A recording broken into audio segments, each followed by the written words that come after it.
Elements of the same group have the same number of shells or valence electrons.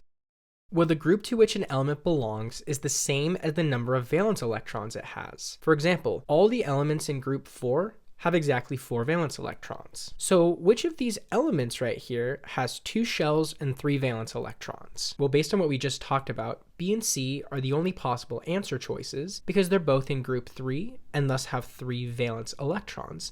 And we can cross out elements A and D because they don't fit this criteria. But how are we going to decide between B and C? How do we know which one has 2 shells? Here's where period number comes into play. Similar to how group number and valence electron number are synonymous, the row in which the element resides is the same as the number of shells of electrons it has. For example, if it's in period 4, it's going to have 4 shells of electrons. So if our element of interest has 2 shells of electrons, it must belong to period 2 or row 2, so B, boron, is the correct answer. How many valence electrons and electron shells does carbon have respectively? 2 and 2, 2 and 4, 4 and 4, or 4 and 2? The correct answer is 4 valence electrons because it's in group 4, and 2 electron shells because it belongs to period 2 or row 2.